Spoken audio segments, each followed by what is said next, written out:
네, 우리 함께 보는 말씀 보겠습니다. 이사야 32장 1절에서 8절까지입니다. 이사야 32장 1절에서 8절까지 말씀 함께 읽겠습니다.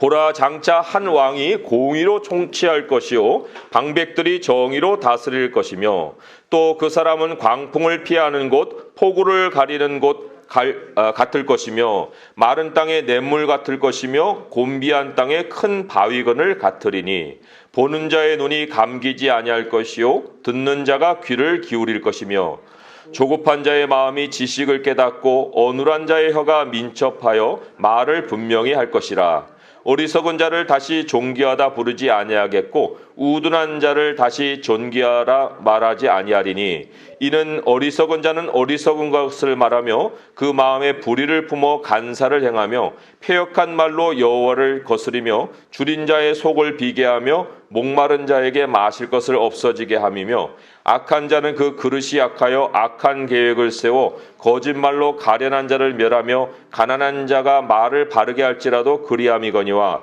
존귀한 자는 존귀한 일을 계획하나니 그는 항상 존귀한 일에 서리라. 아멘. 1절에 장차 한 왕이 예언이 되어 있어요. 근데 이거는 우리에게는 이미 현실이 되신 분입니다.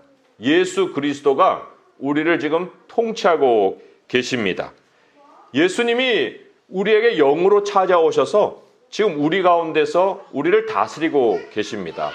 우리가 하나님의 영을 생각하면 하나님의 영 따로 예수 그리스도 따로 이렇게 생각하기가 쉬워요. 그런데 성경은 하나님의 영이 누구시냐? 예수 그리스도의 영이다. 이렇게 소개를 하고 있습니다. 로마서 말씀 제가 하나 읽어드리면 로마서 8장 9절의 말씀에 이렇게 기록이 되어 있어요. 만일 너희 속에 하나님의 영이 거하시면 너희가 육신에 있지 아니하고 영에 있나니 누구든지 그리스도의 영이 없으면 그리스도의 사람이 아니라. 하나님의 영이 그리스도의 영이에요. 자, 우리가 구약 성경을 볼 때에도 우리는 그리스도를 배웁니다. 신약 시대에는 구약 성경밖에 없었거든요. 그런데 사도 바울이 그리스도를 아는 지식을 이 성경에서 너무너무 고상하게 여겨서 다른 모든 걸 배설물로 여겼다 이렇게 나와요. 아니, 예수님은 마태복음부터 시작하는 거 아니에요? 이렇게 생각하는 사람들이 있는데 그렇지 않아요. 그리스도의 영이 어디에서 역사를 하셨느냐? 우리가 구약을 기록한 사람들이 대부분이 선지자들입니다. 모세도 물론 선지자예요. 그런데 그 선지자 안에 역사했던 영을 이렇게 성경은 기록하고 있어요. 베드로전서 1장 10절에서 11절의 말씀인데 제가 읽어드릴게요. 베드로전서 1장 10절에서 11절입니다. 이 구원에 대하여는 너에게 임할 은혜를 예언하던 선지자들이 연구하고 부지런히 살펴서 자기 속에 계신 그리스도의 영이 그 받으실 고난과 후에 받으실 영광을 미리 증언하여 누구를 또는 어떠한 때를 지시하는지 상고하니라. 그리스도의 영이 들어오셔서 선지자들에게 예수님의 공생애를 다 보여주셨어요. 그게 어느 때입니까? 라고 하는 걸 깊이 생각했다. 우리에게 지금 계시는 그리스도의 영은 만물을 통치하시군 창조 때부터 계속해서, 아니 영원 전부터 계셨고 창조 때부터 우리 가운데 역사하시는 영이십니다. 그 하나님이 지금 우리 가운데 계신다고 할 때 우리가 하나님의 자리를 멀리 느껴서는 안 됩니다. 하나님은 매우 가까운 곳에 계세요. 우리 안에 계신다니까요.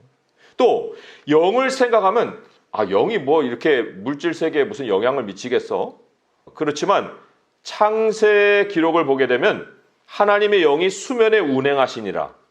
그 수면 아래는 매우 혼돈하고 공허한 세상이었어요. 하나님의 영이 온전히 통치를 하고 계시기 때문에 그것이 질서를 유지를 하고 있는 이런 상황입니다. 우리는 성경을 읽을 때 좀 합리성과 이성 이런 것들을 내려놔야 돼요. 그거를 넘어가야 됩니다. 한번 예를 들어볼까요? 우리는 별, 지구도 별이라고 하게 되면 별은 다 이렇게 딱딱한 땅들이 있는 걸로 생각하겠죠. 그렇지만 태양은 기체예요. 태양에는 흙덩어리가 하나도 없어요. 기체가 활활활 타고 있는 거예요. 근데 제가 또 얼마 전에 알았는데 이 태양계의 왕이라고 하는 목성이 있죠. 목성 어마어마하게 크거든요. 목성도 기체로 돼 있어요. 거기에도 땅이 하나도 없어요. 흙이 없어요. 그냥 기체 덩어리가 떠 있는 거예요. 또 토성을 도는 그 띠가 굉장히 아름답죠. 그런데 가까이서 보면 그게 얼음 덩어리가 돌아다니는 거예요. 얼음 덩어리가. 그러면 이거를 어떻게 우리가 설명을 하겠습니까? 아니 어떻게 기체 덩어리가 공중에 이렇게 떠 있어? 그리고 또 어떻게 활활활 타고 있어? 그게 우리는 지구에서 살기 때문에 이 환경 속에서 모든 걸 이해하려 하지만 그러나 이 환경만 조금 벗어나게 되면 우리의 이성을 뛰어넘는 세상이 있다는 것입니다. 그 세계가 이제 영으로 옮겨가게 되면 더욱 우리에게는 기이한 일들이 그 안에 있는 것을 알게 돼요. 우리가 몸으로 이제 살지만 이 몸 안에 하나님의 영이 계시는데 그러면 하나님의 영이 우리 몸 안에 들어오기 전에는 우리는 그러면 그냥 이성으로 살았나요? 이렇게 생각하겠죠. 그렇지가 않아요. 사람은 영의 세계를 벗어날 수가 없어요. 에베소서 2장 2절에 뭐라고 기록이 되어 있냐면요. 이렇게 기록이 되어 있습니다. 그때 이거는 예수님의 영이 우리에게 들어오기 이전을 얘기하죠. 그때 너희는 그 가운데서 행하여 이 세상 풍조를 따르고 공중의 권세 잡은 자를 따랐으니 곧 지금 불순종의 아들들 가운데서 역사하는 영이라. 영이 역사하고 있습니다. 가룟 유다에게 마귀가 생각을 싹 집어넣어 줬거든요. 영이 어떤 식으로 역사하느냐? 생각을 집어넣습니다. 그래서 마귀의 생각을 따라서 살게 만들어요. 그러니까 아무리 합리성과 이성을 가져도 거기에는 항상 거짓이라는 요소가 들어 있습니다. 자, 과학자들이 가장 과학적이라고 생각하고 있는 것 중에 하나가 진화예요. 진화는 단세포에서 인간으로 변화된 것에만 적용하지 않습니다. 천체를 연구할 때도 다 진화를 얘기합니다. 진화 빼놓고는 이론이 서지를 않아요. 거기에는 수학도 적용하고 천체학도 적용하고 물리학도 적용되고 모든 학문이 다 적용되는 것이 진화예요. 근데 진화만큼 허구가 없습니다. 그렇지만 세상은 그걸 합리성으로 포장해서 거짓을 우리에게 제시를 합니다. 하나님이 창조했다고 하면 그건 과학이 아니다 라고 하기 때문에 과학으로 찾을 수 있는 모든 방법은 다 동원하되 하나님은 인정을 안 합니다. 그게 바로 통치자의 세상에 살면서도 통치자를 인정하지 않는 사람들의 모습이죠. 자기 안에 영이 역사하고 있는데도 영에 대한 세계는 완전히 배제시키고 자기는 합리성으로 살고 있다라고 착각을 하고 있는 것이 세상이지요. 하지만 우리는 하나님의 영이 오셔서 통치하고 계시기 때문에 이제는 물리적인 세상, 이성의 세상만 아니라 영의 세상과 함께 모든 세상을 보는 눈을 가지고 살아야 합니다. 자, 하나님의 통치, 왕의 통치는 어떤 원리로 우리에게 임하고 있는가? 오늘 본문으로 돌아오면요. 1절의 말씀이 또 이렇게 기록이 되어 있습니다. 보라, 장차 한 왕이 공의로 통치할 것이요 방백들이 정의로 다스릴 것이며 이렇게 되어 있습니다. 여기 왕도 나오고 방백들도 나오는데 이 왕이 또 그 자신의 하나의 그 사명을 이행할 수 있는 사람들을 세웁니다. 사역자들을 세우셔요. 그래서 통치를 행하시는데 아무튼 그 왕도 그리고 하나님이 사명을 주어서 왕의 통치를 함께 하고 있는 동역자들도 다 공의와 정의로 통치를 수행을 하고 있습니다. 제가 정의라는 말을 사전에서 찾아봤어요. 그랬더니 사전에서 어떻게 정의를 했느냐? 이렇게 정의를 했습니다. 진리에 맞는 올바른 도리. 이렇게 정의를 했습니다. 정의가 뭐냐? 진리에 맞는 올바른 도리다.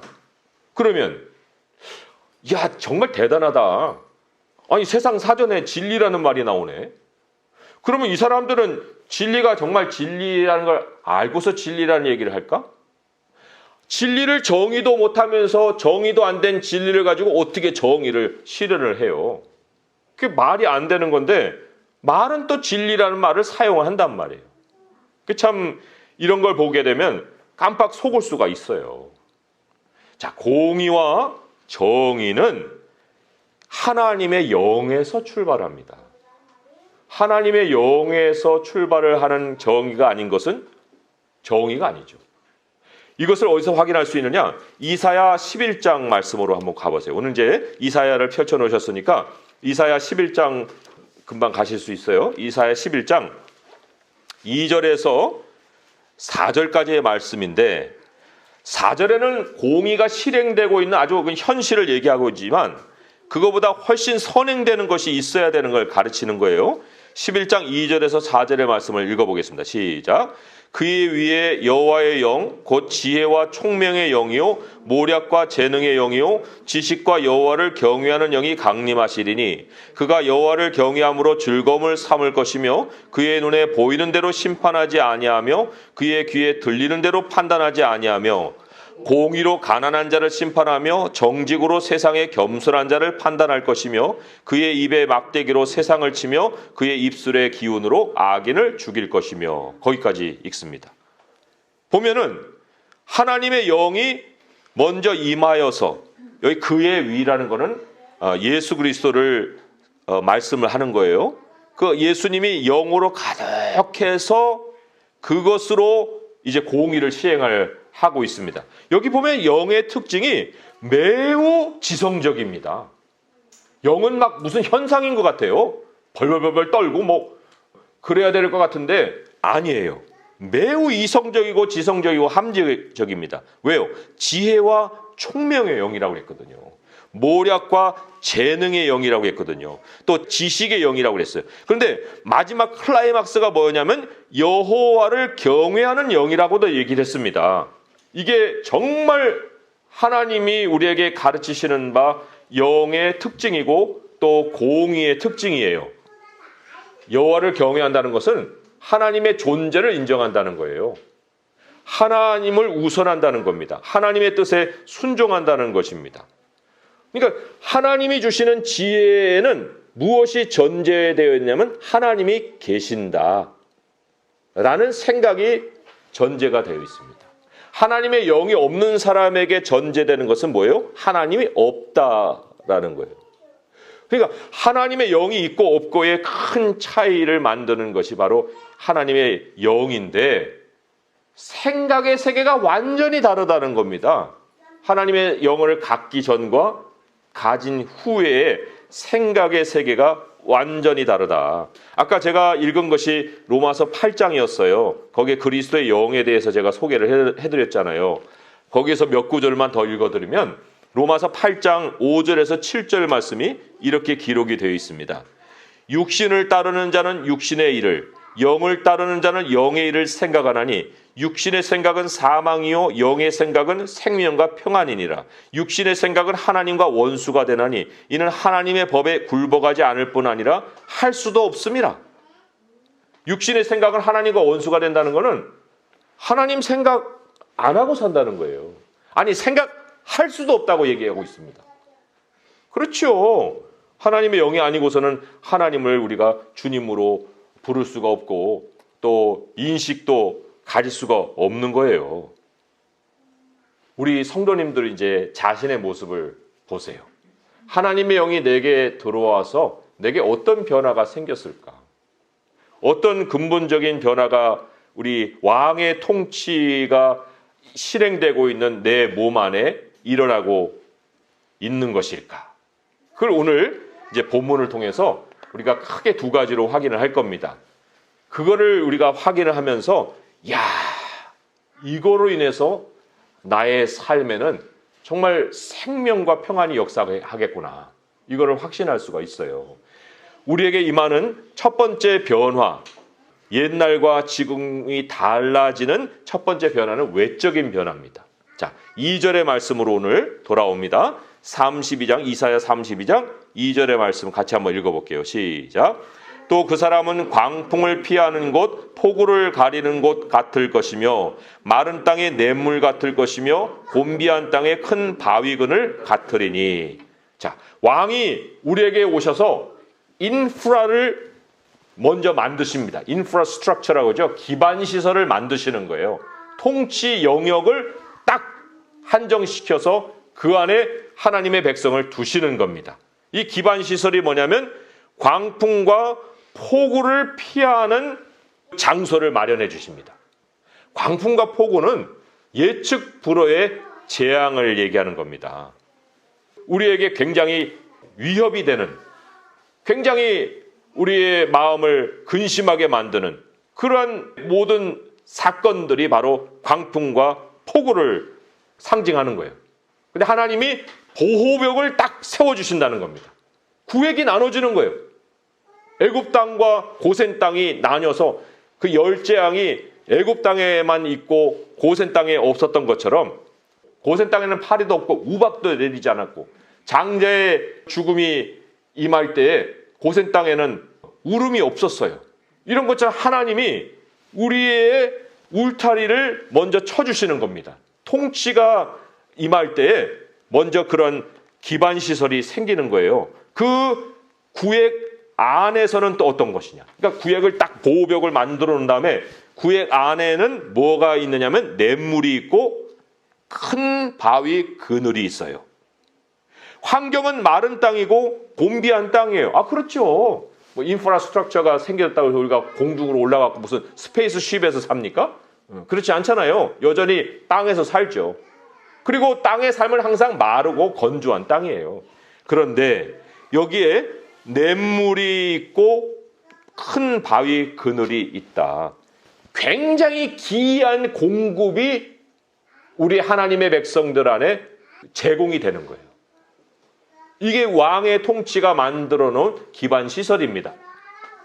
거기를 우리는 사는 거예요. 자, 외적인 변화는 그렇고 내적인 변화는 3절과 4절에 나와 있어요. 3절과 4절을 또 한번 읽어봅니다. 시작. 보는 자의 눈이 감기지 아니할 것이요 듣는 자가 귀를 기울일 것이며 조급한 자의 마음이 지식을 깨닫고 어눌한 자의 혀가 민첩하여 말을 분명히 할 것이라. 우리가 여태까지 마음의 생각이 갇혀 있었어요. 닫혀 있었습니다. 그런데 하나님이 그 눈을 여시고 귀를 여셨어요. 지각이 열린 겁니다. 하나님이 변화시켜 주신 것이 마귀의 생각 안에 갇혀있던 나의 지각의 세계가 깨어난다는 겁니다. 깨어나서 이제는 어떻게 안 사느냐. 마귀가 우리에게 생각 줄 때는 두 가지 큰 특징이 있어요. 4절에 조급함이 있고 어눌함이 있다고 그랬습니다. 조급함 뭐예요? 멈추질 않아요. 뭐래도 막 계속 돌려야 돼요. 계속 다람쥐가 쳇바퀴를 돌아야 되듯이 자전거 멈추면 쓰러지잖아요. 그러니까 계속 활동을 해야만 그렇게 살 수 있다는 생각을 심어 놓는 거예요. 급하게 결정하게 만들고. 그리고 어눌함은 뭐예요? 어눌함이라는 것은 분명하지 않은 걸 얘기하는 겁니다. 그리고 눌리는 걸 얘기하는 거예요. 명확치 않아요. 뭔 얘기를 듣는데 그게 그렇다는 거야, 아니라는 거야. 이거를 따져보지 않으면 도무지 뭐가 뭔지를 모르는. 보험 들으라고 할 때 상품은 어마어마하게 좋죠. 야, 이것만 사면 내 평생이 그냥 다 보장되겠다 하는데 보장됩니까? 거기 조그만 글씨들이 많아가지고 나중에 진짜 사건 터지면은 안 되는 일이 더 많아요. 그런 것이 바로 어눌함을 얘기하는 것입니다. 그런데 새로운 지각을 갖게 되면요, 사람이 멈출 줄 압니다. 멈춰서 생각하게 됩니다. 그리고 무엇이든지 조급하게 결정하지 않습니다. 하나님께 물어봅니다. 기다림이라는 게 있는 거예요. 기다릴 수 있다는 거예요. 그리고 모든 것을 명료하게 알고 삽니다. 진리는 명료하지 무슨 여기에 거짓이 어디 있어요. 다 하나님이 우리에게 가르치시는데. 그래서 이 분명하게 밝혀주신 길을 따라서 살아갈 수 있게 해주시는 거예요. 답을 알고 산다는 겁니다. 그래서 우리 처음에 뭐라고 선포했습니까? 세상은 하나님이 창조하셨다라고 선포하잖아요. 이 땅의 모든 생명은 하나님께로부터 나왔다. 답을 알고 사니까 천체학, 물리학 몰라도 돼요. 그거 몰라도 우리는 세상 원리를 바르게 깨닫고 살 수가 있습니다. 그러니까 공의로 사고하는 방식을 아는 거예요. 제대로 진리로 사고하는 방식을 아는 겁니다. 그러고 나서 세상을 보니까 야, 이 세상이 얼마나 뒤집혀 있는 것인가 하는 게 보입니다. 자, 4절의 말씀을 다시 한번 제가 읽어볼게요. 4절과 5절의 말씀을 제가 연결해서 읽어보면 조급한 자의 마음이 지식을 깨닫고 어눌한 자의 혀가 민첩하여 말을 분명히 할 것이라. 어리석은 자를 다시 존귀하다 부르지 아니하겠고 우둔한 자를 다시 존귀한 자라 말하지 아니할 것이다. 지각이 깨어나니까 여태까지는 야, 저 사람 존귀한 사람이었어. 그런데 실상이 존귀가 아니었어요. 어리석은 자였고 우둔한 자였다는 거예요. 그럼 누가 어리석고 우둔한 자였느냐? 어리석은 자를 더 잘 설명해 주는 것이 6절의 말씀이에요. 6절의 말씀 제가 읽으면 어리석은 자는 어리석은 것을 말하며 그 마음에 불의를 품어 간사를 행하며 패역한 말로 여호와를 거스르며 줄인 자의 속을 비게 하며 목마른 자에게서 마실 것을 없어지게 함이며. 두 가지 특징이 있어요. 하나는 어리석은 자는 여호와를 거스린다 했는데 시편 14편 1편을 보면 어리석은 자는 그 마음에 하나님이 없다 하도다. 하나님이 없다고 그래요. 그리고는 뭐를 하느냐면 가난하고 없는 사람의 등을 쳐먹는 거예요. 그런데 존귀하다고 여태까지 얘기를 하고 살았다는 겁니다. 자, 그리고 두 번째로 어눌한 사람에 대해서는 7절에 악한 자라고 또 소개를 했는데 그 사람의 특징을 읽어보면 이렇습니다. 악한 자는 그 그릇이 악하여 악한 계획을 세워 거짓말로 가련한 자를 멸하며 가난한 자가 말을 바르게 할지라도 그리함이거니와. 여기도 보면은 어떻습니까? 특징이 어리석은 자하고 똑같아요. 약자를 이용해서 먹고 살고 있습니다.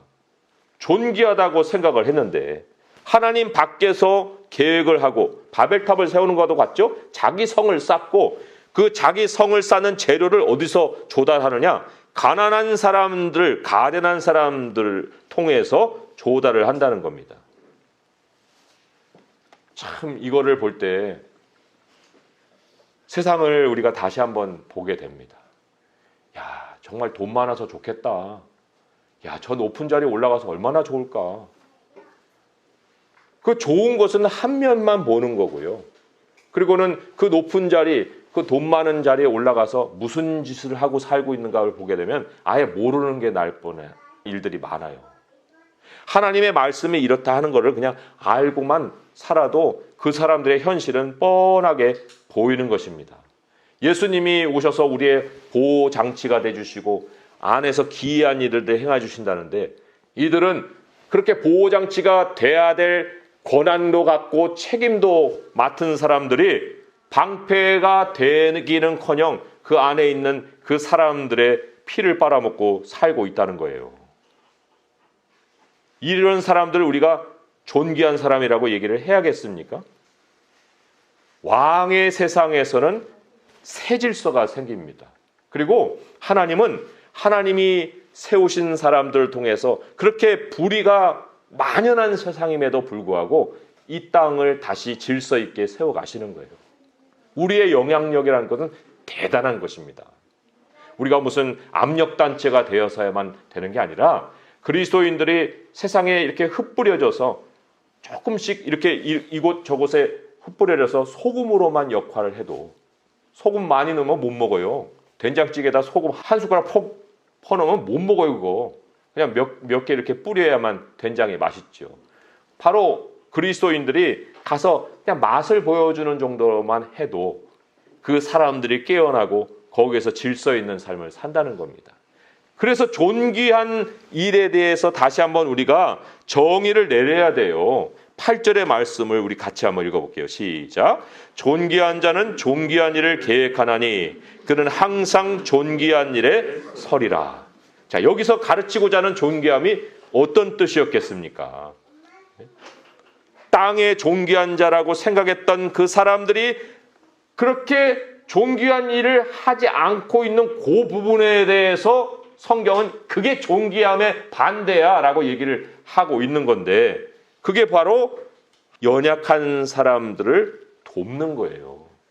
그걸 하나님은 존귀함이라고 얘기를 하고 있습니다. 줄이고 목마르고 가련하고 가난한 자를 돌아보는 것, 그게 바로 성경이 정의하는 존귀함이에요. 한마디로 요약하게 되면 나눠주기를 좋아하고 너그러운 자가 되는 섬김을 성경은 존귀라고 얘기를 합니다.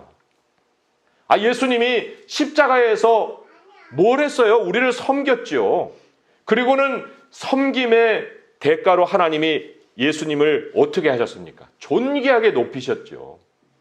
존귀라는 것이 바로 그런 거예요. 내 것이 밖으로 나가면요, 내가 가난해지고 쪼그라들고 비천해지고 남들에게 멸시당하고 그런 게 아닙니다. 그건 세상이 가르치는 일이에요. 뭐 벤츠를 끌고 나가고 뭐래도 좀 이름 있는 차를 몰고 나가고 쇼핑센터에서 파킹도 하고 멋진 옷도 입고 그냥 백화점 두르고 이렇게 다녀야만 존귀하게 여겨지게 하는 정의는 세상이 내리는 거예요. 성경은 하나님이 정의하신 바 그 존귀한 일을 행하면 그는 항상 존귀한 일의 설이라고 그랬습니다. 이 존귀한 일의 설이라는 것은 존귀한 일을 내가 했어요. 그 위에 너의 인생이 견고하게 세워지겠다 라고 약속을 하는 겁니다. 내게 나아가서 내가 비천해지는 것이 아니라 내게 나아감으로 인해서 내가 견고한 인생이 되게 하겠다라는 약속입니다. 존귀한 일의 설이라 그런 거죠. 설이라. 말씀을 맺습니다. 누가복음 22장 25절 26절에 주님이 이렇게 말씀하셨어요. 예수께서 이르시되 이방인의 임금들은 그들을 주관하며 그 집권자들은 은인이라 칭함을 받으나, 은인이라 칭함받는 게 존귀한 자다 이렇게 칭함을 받으나 너희는 그렇지 않을지니 왕의 백성은 그렇게 되는 것은 아니니 너희 중에 큰 자는 젊은 자와 같고 다스리는 자는 섬기는 자와 같을지니라. 우리 하나님 백성이 진리를 통해서 세상의 허구를 보았는데 내가 그 허구 위에 나를 세울 것이냐? 그럴 수가 없습니다. 내가 세워지고 내가 소유를 다른 사람들에게 충족히 나눠줌으로 인해서 거기서 하나님이 내게 공급을 주신다고 하셨으니 우리는 왕의 기반 시설 안에 살고 있음을 확신을 해야 합니다.